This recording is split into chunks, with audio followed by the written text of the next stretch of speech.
Thank you, Representative. Representative Saunders. Thank you, Mr. Chair, and thank you, Representative Trujillo, for bringing this wherever you went. Oh, there you are. This is a hard one. This is a controversial one. I will just say, I'll start by just saying that I believe that all of us here, and maybe every member of the legislature, can find common ground on a simple principle. Parents should be engaged in their children's education. Parents should be empowered by this system to participate and to be involved and to be a part of making choices that improve the quality of life and the quality of education that their children receive. This is not the way to do it. This is not the pathway to that.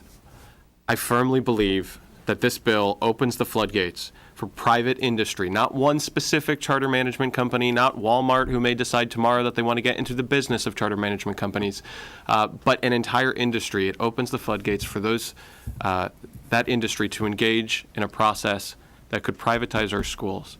And I think that's terrifying. There is no mechanism for parents to re-engage the system and move a system that's been transferred back into a traditional public school. There's no mechanism for us to navigate, to understand who is putting money into a nonprofit organization that is then paying people to collect petitions. There's no mechanism or transparency in this bill that allows us to see who is putting money into a nonprofit that is then spending potentially millions of dollars to persuade parents that they need to sign a petition. I think that's wrong, and I don't think it's the way that our education policy should be going. I don't think that's where we should be moving. I want to address one other point that I've raised a few times today. Representative Trujillo, I don't believe that it's your intention with this bill to force students who are being taught by a good teacher in a drama program or a band program out of that program. But the reality is in Florida today, and this will be true for at least 2 years, if not more, that teachers who teach courses that are hard to measure, performance-based courses like art, like band, like chorus, like drama, are receiving scores based on students who are never, ever in their classrooms.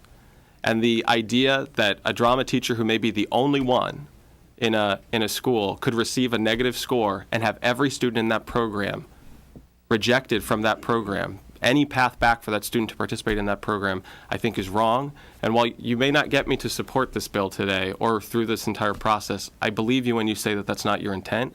And I want to raise that concern and just invite a conversation to try and fix that, because I do think that is what will happen with this bill, and I think that's wrong. I'm going to oppose this bill today for all the reasons I've stated, but I do want to thank the chair for the process. Thank you, Representative. Representative Bracy, I didn't see your hand up. Did you want to debate? So, okay, go ahead. Thank you, Chairman Baleka. I realized the need to improve failing schools. One of the schools mentioned was in my district, and so this concerns me a whole lot. But what I haven't heard as part of the whole conversation is some of the other issues that contribute to these failing schools. It's not necessarily the teachers. It is the broken homes that these young people come from. It's the lack of education among parents. And so I think if we can address some of those other issues, we can improve these schools. And I also would just like to highlight that we have some of the most dedicated, talented teachers that decide to work in these schools. And so it is not always the teacher that is a problem. It's some of these issues that I just talked about. So, and I also would just like to, in closing, highlight a school in my district, Evans High School.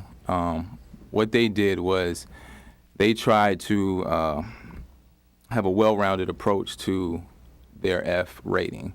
And so what they did was implement some of the some programs that addressed some of these home issues that I talked about. And they were able to, by partnerships with different community partners, they were able to get more school counselors.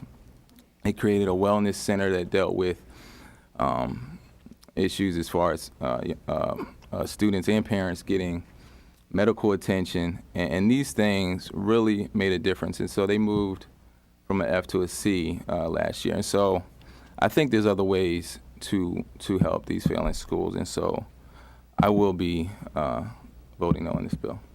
Thank you, Representative. Representative Metz.